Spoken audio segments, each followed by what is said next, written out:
In a world where every single new generation of a console is just a more powerful version of the last, it's nice to have companies like Nintendo who consistently try to innovate and experiment with what gaming means. Sometimes this pays off hugely, and sometimes you get the seizure machine, aka the Virtual Boy. Nintendo is pretty notorious for throwing in some wacky gimmick into most of their consoles and handhelds. For example, fantastic innovation. Kind of oversaturated. End me.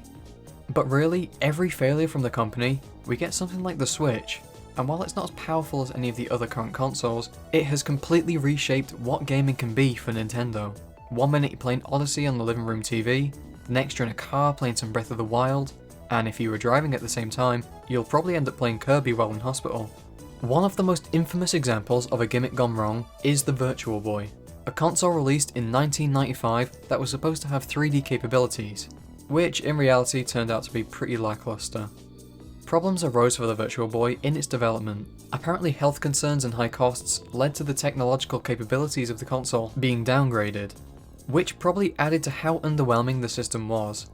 Nintendo were also setting their sights towards the Nintendo 64, and this began sucking the budget away from the Virtual Boy and pumping it directly into the N64. Like a fun little game of reverse Robin Hood, except the Virtual Boy was basically starving at this point. This was honestly a pretty great save from Nintendo. No matter how much money they put towards the Virtual Boy, it was likely never going to get much success. People were already complaining about the pricing, and fundamentally, it wasn't comfortable to play at all. These extra budget cuts did seem to largely affect the Virtual Boy. Choices such as using only red LEDs as a way to save money just led to an even worse product overall. The Virtual Boy was pretty revolutionary, I'll admit, but if we're still trying to get VR affordable and filled with games in 2022, I doubt it was going to even get close to it in '95. The console had many issues for the players. Eye strain, headaches, and neck pain were all things commonly reported by its users. Many games had systems built in to allow for breaks every 15 minutes because of this, which when combined with almost no games to play and a low quality console, resulted in people never even wanting to smell a Virtual Boy again. On the other hand though, just over 10 years later, the Nintendo Wii released in 2006, and it felt like it did the polar opposite to what the Virtual Boy did. Instead of being hunched over and looking into some small display, the Wii would have you standing, playing sports, dancing, throwing the Wiimote through the TV if you're too cool to use the wrist strap. This difference was seen in sales too. The Wii sold extraordinarily well. It was the console for the entire family with one little gimmick to set it apart from everything else at the time: the motion controls. Some people love them and some people hate them. Me personally, I never really found an issue with them. The main reason I see for why people hate the Wiimote is that it really pushed for this motion control gimmick, and helped pave the way for other companies to play around with motion controls themselves. And I honestly get this. Most of their games were filled with elements designed for motion controls, and if you weren't really into them, you either didn't have much choice, or you would have to use one of the other compatible controllers that the games weren't designed around using. But come on, look at the uses of this thing. Cool pointer abilities, swift flicks in games like Galaxy, making spin attacks feel so satisfying to use. Hell, the Wii was even used for physical rehabilitation. Honestly though, one of the most annoying parts about the Wiimote was all the shit you had to buy for it. The remote on its own was extremely simple. 2 buttons on the right, a D-pad and a big A button on the left, and a B trigger on the back. This made a lot of games difficult to use. Smash Bros. Brawl players would often just opt to use the GameCube controller instead, or in some games like Galaxy, you needed to buy a nunchuck, which was this little add-on that plugged into the Wiimote itself to give it the rest of the buttons needed.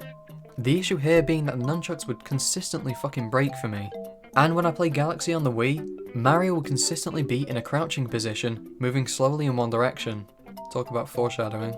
I had a few nunchucks with this problem, and hey, maybe I just suck at looking after things, but I haven't had this problem with anything else ever since. Now in 2012, Nintendo decided it was time for the next evolution of the Wii, and went with the Wii U, which is honestly just a confusing name. What does the U stand for? Does it mean me? Am I the Wii now? Or does it mean you, as in, you really fucked up this whole console, Nintendo? I'm gonna go with the latter.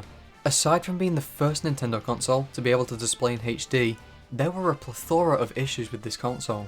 The game lineup was kinda lacking at launch, the marketing and sales were abysmal, and its big gimmick, the gamepad, sucked.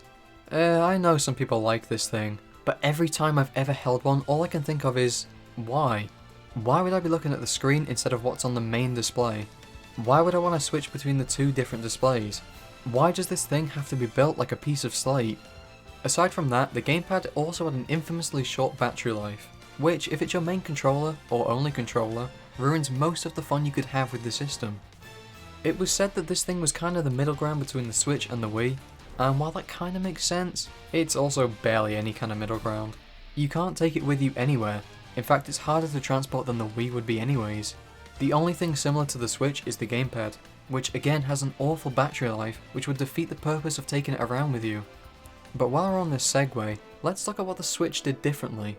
Released in 2017, the Switch took all of the failures from the Wii U and completely stomped them out of existence. From the get-go, it was made clear in the marketing what this device was. This is something that the Wii U struggled getting across. A portable and home console hybrid. That was the gimmick. That is what this console does. That is something the players can get behind. The Switch also had a bunch of motion control stuff, which was now more accurate than from the Wii era, but players weren't forced to use them. Again, the console and its games were designed with the idea that people will be using it differently to each other.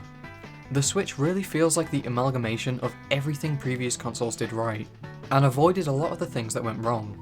Yeah, people complain about a few things. The battery life could be longer, the system isn't as powerful as other consoles these days, but this is something that's going to be a given when you've got a portable console device. The main problem the Switch seems to have is with the Joy-Cons. Eventually, most players end up struggling with Joy-Con drift, which Nintendo will fix for you, but Jesus, what a ball ache. And it's not like these controllers are cheap at all, especially if it's just to replace something that shouldn't be having this issue in the first place.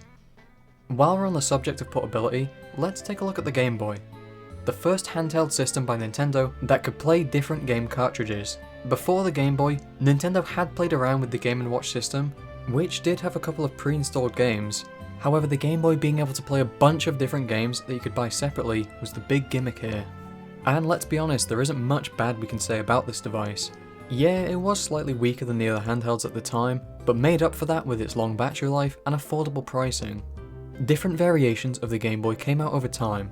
We've got the Game Boy Pocket, Color, Advance, Advance SP, Micro. All of these tweaked little things and added new gimmicks of their own. For example, the Advance SP has a clamshell design with a little flip-up screen, which is just brilliant in my eyes.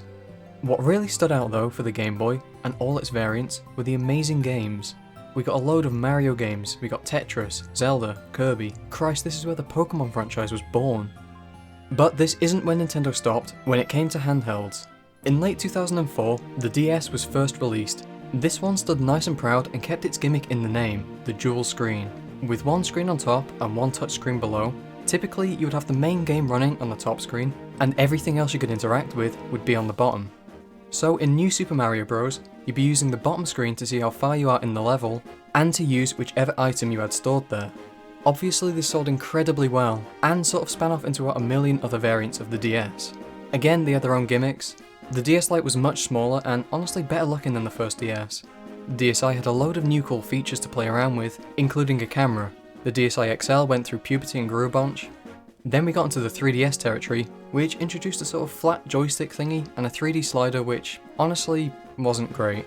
I feel we as humans were beginning to phase out of this 3D craze at the time, and all the 3D did on this device was screw around with my eyes. Of course, we then went into the 3DS XL, a larger device that is starting to sound like launch codes rather than a handheld system, and then into the 2DS, which was completely flat. This system was amazing, if you wanted a doorstop that could play Pokemon games. Now the DS is evolving once again into the new Nintendo DS XL. This is starting to sound like Nintendo is clinging on to a dying breakup with the DS line. Just move on at this point. Now, other than consoles themselves, a lot of gimmicks were actually more based around the layout and designs of the controllers. I didn't think it would be worth giving them a whole section of the video, so here we go.